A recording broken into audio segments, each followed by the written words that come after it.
So without any further ado, I'm going to present you with a man who's had 17 years to practice on this delivery today. Bob D.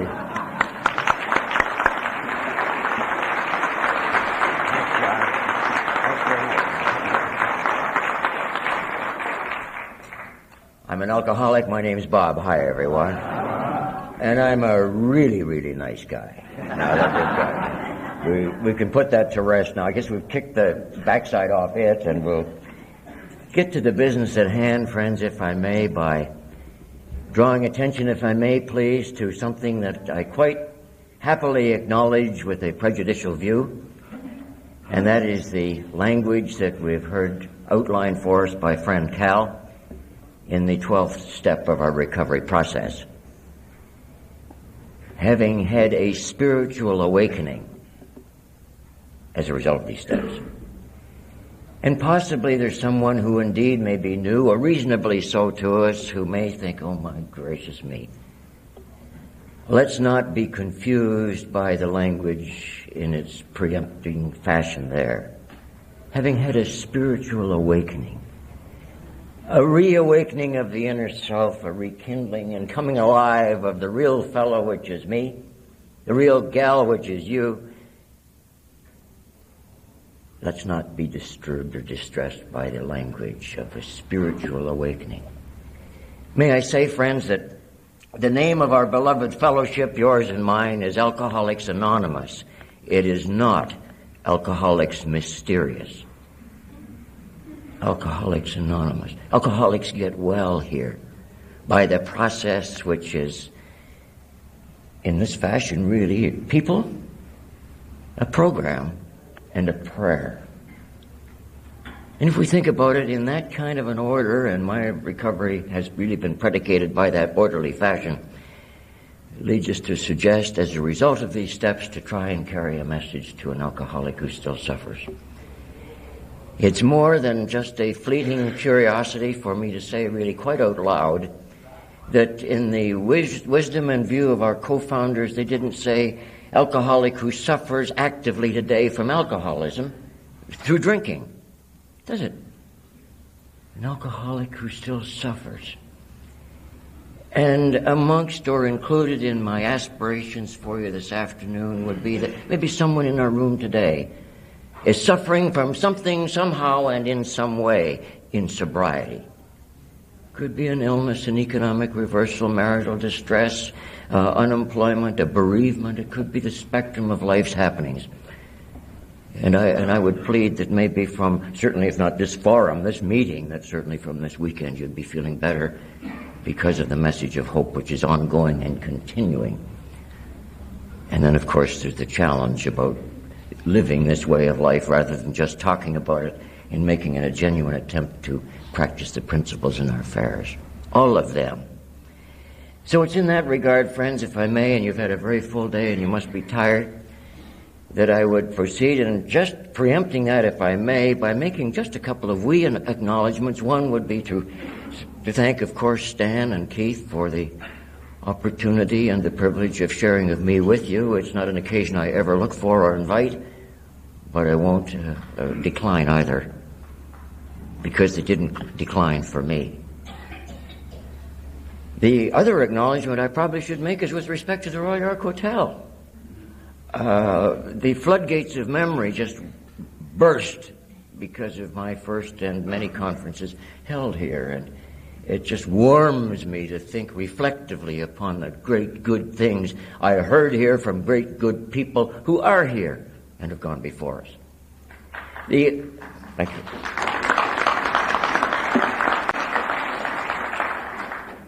I couldn't allow the acknowledgement to the Royal York to pass without also mentioning that unless something terribly untoward happens in the next few minutes by my own misdemeaning, I won't get thrown out today. I have been put out of the back door of this hotel, whilst drinking, you may presume, and I've also been put out the front door. No, I'm not trying to draw any particular distinction from that separation, except to say that bouncing off the wall somewhere at some time on one of these little happy gang social functions, they felt that perhaps the image of the Royal York Hotel and the CPR might be better served if they had me absented from the facility. So they ushered me to the back door, which was a lane. And I stood out in the lane, and I can fuzzily kind of remember maybe even doing, oh my God, I've done it again. And as I think of it, we weren't really misdemeaning in all severity at all, as I kind of again fuzzily recall. At nothing in the morning, we're playing a little touch football with toilet tissue. It isn't everybody that keeps open minds. You agree? And that was enough of that. Now, the two that did so, they always seemed, everybody was bigger than I was. They both obviously had pursued a Dale Carnegie course. They massively flunked the first part, which was winning friends. But they got a PhD in influencing people because I was gone. And the other occasion was the front door when rules. Aren't there too many rules? Rules, rules, rules. I was proceeding with a very honest and deliberately course of action, which was social drinking. I was. Chuckle if you must. It was hardly breaking me up at the time in that respect, although it was breaking me up in another way. I worked blocks from here, but to be a social drinker, it seemed reasonable. You have to almost take this pattern along to pick up a copy of the late afternoon edition of the Pink Telegram, which we had going then. Come down to the Princess Lounge, not the booze cans close by, and sit there as a man of distinction of sorts. I can't see half of you, that's how good my eyesight is, sit in a bar with a pink newspaper, drinking. And how badly I wanted not to get into trouble. And at one particular point, I can recall someone barking at me because I'd walked into the lobby with a drink in my hand. That was against the rules. Our American friends wouldn't know what LCBO means, and we'll spare you the definition, other than the rules. You can't stand up to drink, you can't walk around to drink, and maybe there were times you couldn't even sit down to drink. I don't know. There was a rule that was broken, and two of them there was a little more flair and ceremony to this. There was a little more of an audience here, and they put me out the front door, except that it was the revolving door. And that was a cute little trick. It was lots of fun. Just as there'd be the gap in the door as it came by, there'd be just enough room and enough time for me to holler out an obscenity like, gee! And then it would go around again, and then, whiz! Or something like that. That's as close as we need come this afternoon. And when I realized I was about to be caught, I'd just step out on the sidewalk. They might have visually expressed some measure of relief that maybe they got rid of him. I'd step back in the door again and around and around. So, but, rules. I had a lot of trouble with rules. There were rules at the kitchen table as a kid, and we find loving parents, may I hasten to interject. Everywhere there are rules. We go out here, probably a block away, there's a rule. Take any telegraph pole. One way. Do not enter. No parking. No standing. No stopping.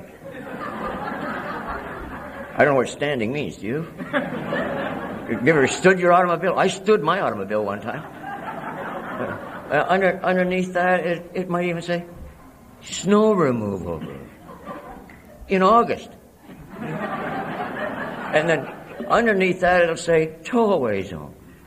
Rules. I just had a terrible time with rules. All my life I've had a terrible time with Monday, likely when we get home and the mailman cometh, there'll be something there that'll be a utility bill, and it will say, do not fold, staple, or whatever else. I'm missing a word. Yeah. Fold, bend, staple, or whatever. Is there a law against it? The few of us that are left that are still smoking, and we have a book of matches in our purse or pocket today, will say, close cover before striking. Rules. Told you quite a bit about me right there, haven't I? And now we'll get to the real business of hand without cluttering it up, I trust, too much with trivia of happenings that really aren't all that important. Oh, they were sure important at the time. And that is to say that, I better not leave this alone. I can't resist this. The Royal Ark was so grateful to me for not coming back in that condition for a long time. They did a mural of me. See?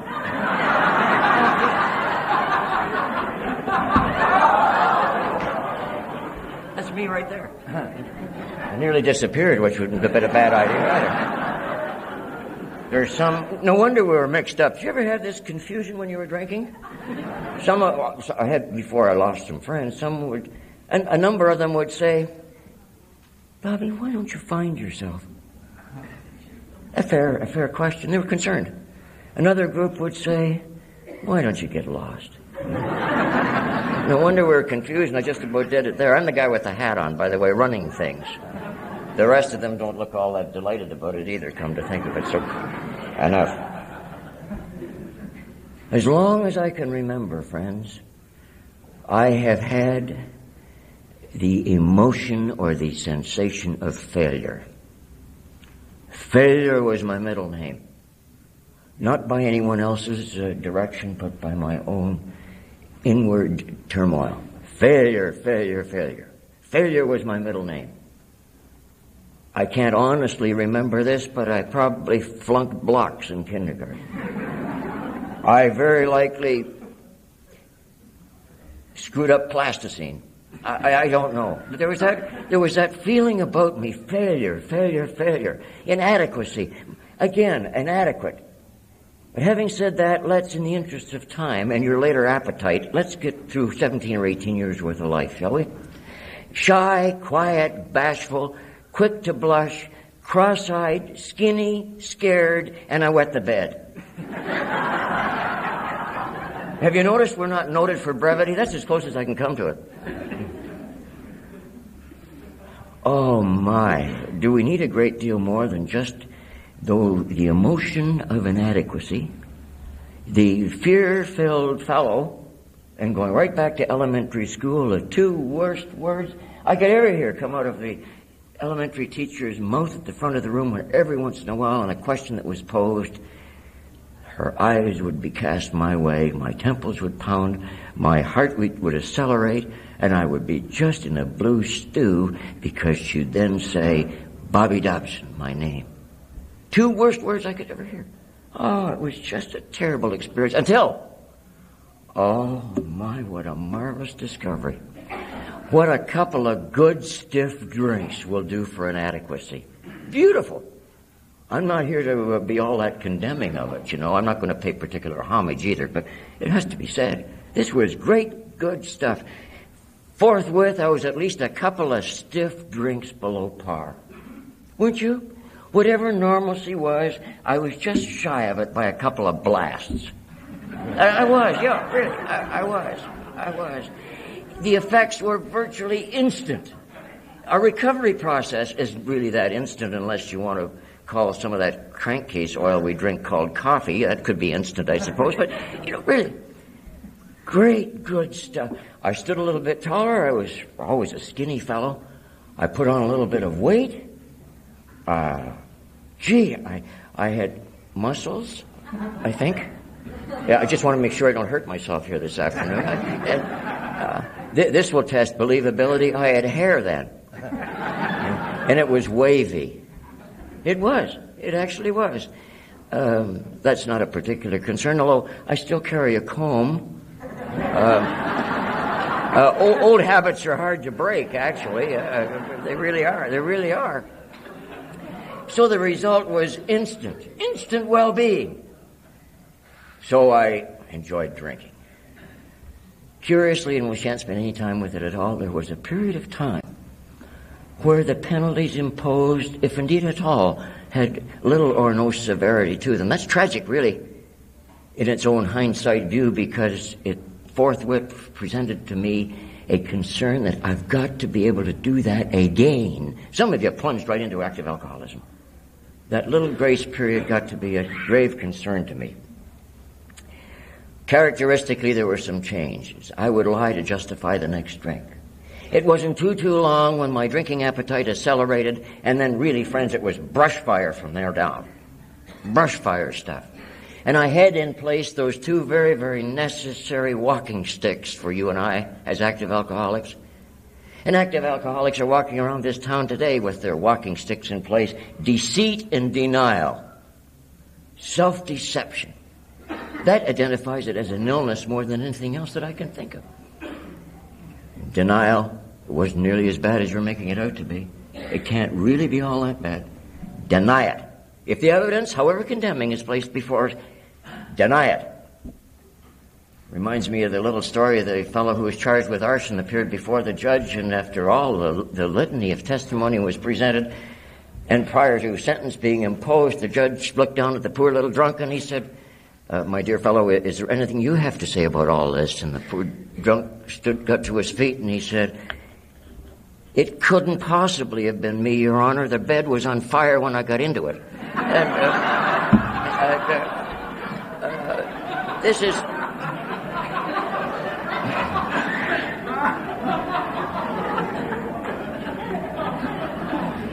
So, that may be a utopian denial, but it was sort of in that direction, wasn't it? The evidence was condemning, but deny it. And you know, isn't it a sad, sad commentary about alcoholism? It didn't matter what you thought. As long as it would justify, self-satisfy, self-deceive, or self-deny, that's all that counted. Isn't that sick and sad? That's all that really counted. The expense of those things which aren't things near and dear to me, by the boards. By the boards. Not instantly, but in rather a fairly short period of time. I had other isms that went with my alcoholism. You know, the alcoholism, the illness, that multifaceted, almost indefinable kind of situation which is yours and mine, even though there are many similarities. It's confounding, isn't it? Just confounding to be clear and definitive about what alcoholism actually is, except through the medium of this sharing experience. Oh, my. Other isms? Well, let's stay with the one that's most commonly known to us. Physical, it's mental, it's emotional, it's spiritual, and in aggregate it's devastating. A man took a drink, and a drink took a man. And that's not some little spasm of rhetoric on a Saturday afternoon. That's real factual terms. An individual of decency, of quality, some measure of ethics, good manners, well and truly taught by true fine parents. And just distorted and twisted and convoluted and sick. But the other two isms which gave me quite a bit of concern, really, along the way, one was big mouthism. I had an awful time with my mouth. I'm sure I'm not the only turkey in this room who had that kind of... The quietest guy in the place until I get blitzed. And I got a tongue in my head that could not only cut through that wall, but the Canadian room and the other side of that again. Just a defensive mechanism, I suppose, and that's not said defensively. The things that I would say in these... just dreadful. The other ism, of course, was absenteeism. I just kind of show up missing. I would just go lost. Where is he? I don't know where he is. He was here yesterday. I don't know, but this is today. So I have an employment record that looks like rabbit tracks in the snow. And as we heard this morning from Tom, who spoke, he had no trouble with that kind of thing at all. So pay not too much heed with this. I worked one time for Canada Bread for 2 days. I know that's not a very long time, and I'd like to perhaps have you believe that I didn't like their pension plan, but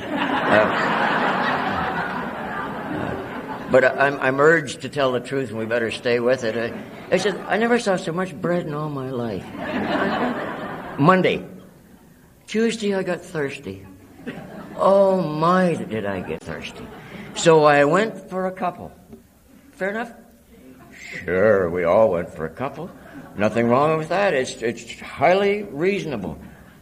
Until we put it into the focus of alcoholism, the illness. It's always a couple for an alcoholic. For me, 2 plus 2 plus 2 plus 2 plus 2 plus 2 plus 2. I got back very late and very loaded. I was drunk. And this fear-filled, terror-struck, four-eyed, skinny-scared kid had all kinds of courage.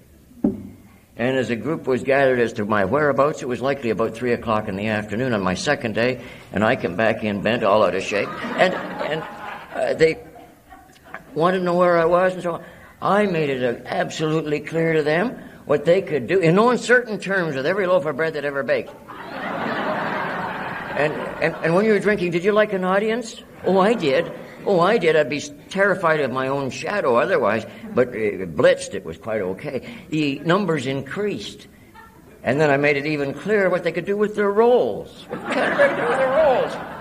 And the next one to come was, now with a few more added, exactly what Canada Bread could do with their muffins. I think it was the muffins that actually did me in more than the other. It might be a long service watch were it not for those blasted muffins, you know. And enough. But I got exited from there just the same way, friends, that I got exited from your recreation room until you stopped inviting me over, to the office party where I could bury my index finger at the Christmas occasion into the boss's chest and tell him in no uncertain terms what I thought things. You know, the way I got exited was just exactly this way. One on either side, just like the back door right here. One on either side, lifting me off the ground, which was no great task, 108 pounds. My feet churning in midair, like a rerun of a Keystone Cops movie. It really was. And this might have a variable to it, either calling out obscenities or silently biting the inside of my gums. You know, it wouldn't really matter. And that would be the outward appearance of alcoholism, the illness in me. Out of character, totally uncharacteristic performance, off-the-wall behavior, suggested to me any dink in the club could, wherever it may have been, and count on me to participate. Buffoonery personified, like touch football up here. What's all that for? What's all that about? I shouldn't have gone even to that degree because that's window dressing, friends. It's all true. Sad to say, all true. But what about alcoholism, the illness, the destroyer? How about the real expression of alcoholism, which is really my story? If we'd have a chuckle up to now, that's great. The destroyer. The sickness of the soul. For the want of a better definition or a better illustration, may I try and define it this way: inside sickness, sickness of the spirit, the things that just gnarled my insides through loneliness, terror, fear, remorse, guilt, sleeplessness, and that supersensitive and perhaps overactive conscience that I had when I was wrong and I knew I was doing wrong. That's alcoholism in me. Not any of the situations that I could have mentioned if we'd stayed here forever would have brought me to that ever necessary point of surrender if they were illustrated in impaired driving charges, trying to pick a fight with a couple of cops one night, if that isn't the stupidest thing I've ever heard of, and on and on and on it goes. The unspeakables is not what I want to talk about. The unspeakables and the sickness of the spirit and the destruction of the human ethic and the human being. A man took a drink and a drink took a man. Not really a fair question. I don't expect any answers at all. But may I just say it out loud with my empathy for you as my staying fellows? How are things on the inside? Really? I was prone for so terribly long in my life to comparing my insides with your outsides. And they were poles apart. You seem to have it all together, and I had it all asunder. And that can happen right here. Hey, can't it? How are you today? Fine, thanks. It might just be screaming inside. Hence the desirability of a sponsor and a group, and the togetherness and the fellowship of fine understanding, empathetic, compassion, decent friends. And if indeed you are that soul who is maybe new with us at this weekend or at this time or today, you have come in touch with something good and clean and decent, and let that be made clear and abundantly so. Cleanliness, decency, ethics, quality. And I wouldn't trade a moment of my AA experience for anything that went heretofore. Oh my, the broken promise and the poor performance, mercy, I could have written that, at least by my own experience. Things which aren't things. Those things which aren't things that go bump in the night. Ever pray to a God you didn't believe in anyway or want any part of at 3 o'clock in the morning for a little bit of respite from the terror and the jaggled nerve ends, and perhaps even getting a little bit of respite from this, and coming awake and everything about me would be just taut, just absolutely strung out taut, and look at the dial on the clock and it's now 20 after 3. And on went the night, and I was afraid of the night and I was afraid of the daylight as well. And it was a lonely, lonely, sick process. And frankly, friends, all I could see ahead of me and all I could see ahead for me was madness and blackness. Didn't you? Madness and blackness. More of the same. Sickness of the soul, a little story, if I may. Forgive me for those of you who have heard it so many times. There could be other expressions of it, but it's one. There are many of them. A 4-year-old son. I just loved that boy. It was Halloween. I worked most of the time. I did. Without any coercion, no setup at all, by my own devices, I phoned home Halloween day, sober, at 5 o'clock or thereabouts in the afternoon, and an innocent, a 4-year-old come on the phone. We'd be up this street that night, down that street, candy apples, candy kisses, he'd be dressed as a pirate or whatever. And one doesn't even have to like kids to appreciate the joy that was in that youngster's voice. Daddy wanting to be a daddy. And there's really not much wrong with that, is there? Or Mummy, in your case, wanting to be. Nothing wrong with that at all. Really rather normalcy, isn't it? Didn't you want to be normal, whatever that means? Some measure of discipline and ethics and decency. I didn't want to be misdemeaning constantly. And I didn't get home. I did not get home for that occasion. Oh, I got home. Drunk. Not blacked out. There's a world of difference. I've given all my blackouts to a loving God as I perceive that spiritual influence to be, and that's not a cop-out because there's steps 8 and 9 where repentant action can be taken upon a revelation of sorts. I'm here for what I remember, aren't you? Isn't that enough? No reason for you and I to grow old today worrying about what we don't remember what we did, you know. If that isn't, if that's almost in the area of a stupid exercise, really, isn't it? And I can remember, friends, as my unspeakable or one of them, 3 tear stains, very, very late at night, where a beam of light was cast into that youngster's room. We're living in a flat. Bad luck, I guess, caused that. It couldn't be much else than that, I suppose. 3 tear stains, 2 here about the cheekbone, the one in the middle about the jawbone, more dry than wet, where a 4-year-old, an innocent if there ever was one, cried himself to sleep in heartbreak and disappointment because of my misdemeaning. What do you do with something like that? What did you do with something like that? Did you speak with a spouse about it in the morning? Good gracious, no. I was in enough trouble there as it was.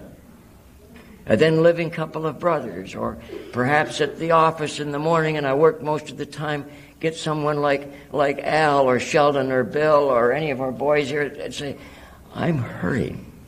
Jada, I've got a problem. Look at what I did. No, I couldn't do that. I couldn't do that. One could rather correctly, in part at least, say, I know why you couldn't do that, Bob. I know exactly why you couldn't do that. Name me right now your first 6 character defects. And I say, sure, pride, and then there's pride, and pride. And we'll move on to the others after that. Now, there's more than a modicum of truth to that, but that wasn't, friends, the real reason. That was not the real reason. Do you know what the real reason was? Shame. That was the reason. Shame, shame, shame. The shame of it all and the pain of it all. Would you agree, perhaps, that alcoholism as an active illness in these unspeakables and the sickness of the spirit, it's personal and it's very private and it's very painful? Of course, we would agree with it. About this time of life, there had been an invitation posed to me by a good fellow, good friend, with whom I'd done a lot of drinking, to come to an AA meeting. I was magnificently unimpressed. Yeah, just the only way it can be said. He had a notion that I should just throw on a pair of boxer shorts then and my Adidas and just skedaddle to an AA meeting. And my gracious, that went over like I don't know what. I didn't opt for that. It was, of course, from anyone's view afar as a wasted 12-step call, but you and I know in this assembly there's no such thing as a wasted 12-step call. It may have had that appearance. Because you know what I said to him? I said to him exactly the same thing I said to Canada Bread with Muffins. I don't suppose there was any variable in the word choice. My vocabulary didn't expand upon it particularly. It was just about what I told him. Forthwith, for the next year and a quarter, year and whatever, I needn't talk about. It's not confidential. Nothing about me is personal or confidential. It's just unnecessary. More sickness, more trouble, more doom, more gloom, more madness, more blackness, and with each painful, living, agonizing step, brick by brick by brick by brick, I built a complete wall around myself where you couldn't reach me. There was no way you could reach me, and I felt that I was truly destined to the doom of an alcoholic death. That's not a truth embellishment, and there's no reason why I should resort to such nonsense at an AA meeting, a balderdash. Just as you heard it, it's just the way it was. I was unemployed, I was unemployable, and I was 30 years of age, but I did remember the failed 12-step call? I remembered that he met Friday nights. I had no more intention of coming here to AA the day that I did than fly. Really, I didn't. It was just one of these things. I got taken drunk. I just got drunk. My entry, therefore, was terribly inauspicious. I just got drunk. I didn't sit down in the corner of a room and intellectually assess my plight and think, oh my goodness gracious me, I think maybe I better go to AA or BB or CC or YY or QQ. Of course, I just got drunk. And I can remember dialing the number from the old Bay Hotel, which was a booze can of something less than renown, dialing a number. He came for me and took me to an AA meeting, and now here is your new client. Here is your newfound client. My sole singular thought upon going down the stairs of that meeting was this. Maybe it was yours too. Good God, if I'm not in enough trouble, now look what I've gone and done. I was drunk. The meeting went on. It seemed like it went on forever. Maybe you're thinking this one is. It's not about to. It just seemed that way. Bear in mind my condition. We read everything in sight. H.G. Wells' History of Man. Yesterday, today, and tomorrow, the day after. Valentine's Day, Easter Monday, and the 24th of May, and it went on and on and on. And Jesus, that's not knocking AA. I've never done that in my life. Remember my condition, please. After the meeting, I was taken aside. Jesus, I know the difference between taken aside and being put aside. I got put aside in Bowles Lunch, which used to be around the corner here. It was my personalized detox center. It was non-licensed, but I could go in there and sort of come to. You would all agree the very last place to go at that particular kind of condition would be home. The very place that I was allowed in. Strange, isn't it? Guilt did that too. Shame did that as well. Shame, shame, shame. So, that was my first meeting, but I haven't told you about it. Now I'll tell you about my first meeting. Over my upper right hand forearm came a lighted cigarette, which is really rather kind. Over my left side came a half-full cup of coffee with the warmth of the words that just oozed thoughtfulness, care, compassion, and concern. I could never mimic it or mock it. And said, don't worry if you spill it. Wasn't that pretty nice? I think so. And then, friends, for me that particular evening, I heard for me that evening the message of Alcoholics Anonymous. And you know what that was? A tap on this shoulder, about two of them, and this language choice, you're going to be okay, you know. I didn't scoff. I didn't look upon that in a negative kind of a fashion. It gave me a wee bit of a lift. I knew that you knew. Ever have that feeling? Perhaps you're having some of it now, some of it. Right here in an AA meeting. There is concern, there's compassion, there's ethics, there's decency. Above all else, there's real concern. I'm concerned for you. You're concerned for me. That means a lot. And that was sufficient, that little glimmer of hope. Not Saturday. That was Friday night. I was too sick to go anywhere Saturday. Even my earlobe shook. I'm sure they did. They felt as if they did anyway. But I was out Sunday morning, and I was to meet a man to become my sponsor who epitomized all those adjectives which weren't just words. They were conditions, they were real, they were feelings, and that's what I'm about, the process of attempting to share with you. Real, live feelings of concern.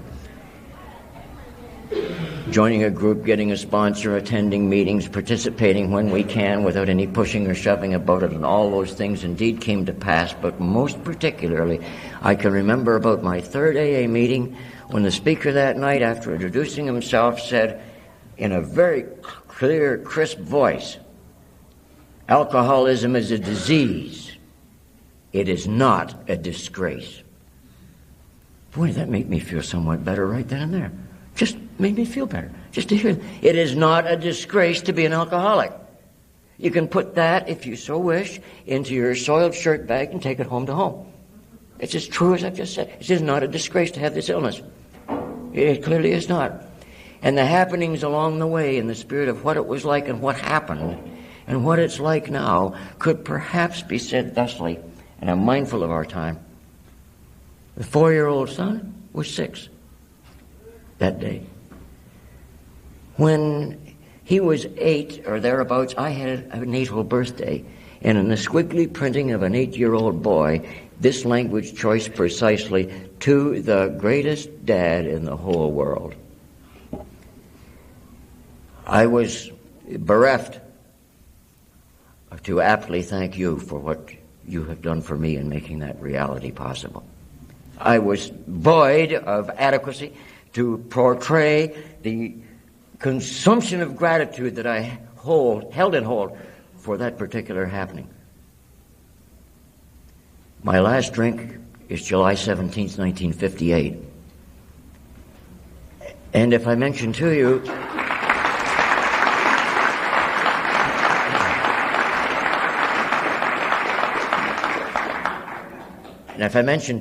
that tear-stained youngster was 35 last August and hasn't changed his mind.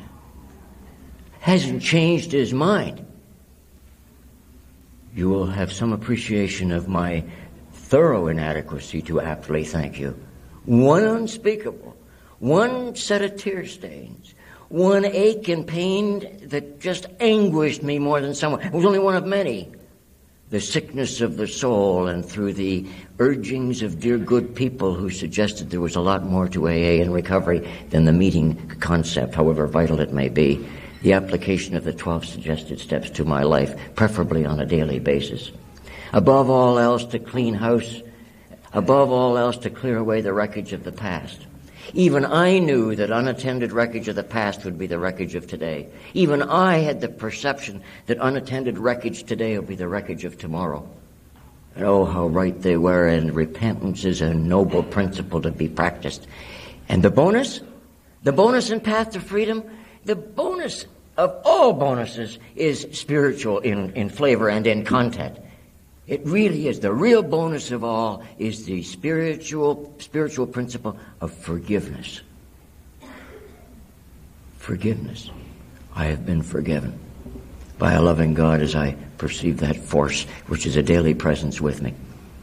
But forgiven for all those things. My next comment just prior to close may be misunderstood. I'll take that risk if I may. Please don't attribute this to me as a person, as your fellow. Please don't attribute to me just as a person. Attribute, if you will, as truth from me, but as it would apply to Alcoholics Anonymous and its recovery program. Please do. Whoever you are, 99 point whatever of you, I don't know personally. But I can say this in the spirit of AA, I forgive you this afternoon for anything and everything you have ever done in any part of your life, up to and including this moment. And that is Alcoholics Anonymous, ladies and gentlemen, and that is the framework and the fabric of Path to Freedom by that loving God that will be such an influence in your life if you allow it to be so. May the shirt of shame be shredded. May the joy of living be yours. May the adventure, and it's truly that, with good humor, good fun, and good ideal purpose, be yours forthwith. Do you know what I think the real message of AA is? As I perceive it today? The real message of Alcoholics Anonymous, the real substantive message of AA is simply this: stay a little longer and try a little harder. That's the AA message. Don't quit. Not now. Stay a little longer and try a little harder. My, you've been wonderful to be with, and may I take my chair by saying this with the consumption of gratitude that I hold for you. The love I hold for you and the concerns I hold for you has been the framework of my continuing membership. I haven't taken a walk, nor am I proposing to. I think too much of you for what you've done for me. Indeed, I do. May God's richest blessings, may God's abundant richest blessings be heaped upon each and every one of you, because each and every one of you is deserving of nothing less, friends, than just that. Thank you, and God bless you.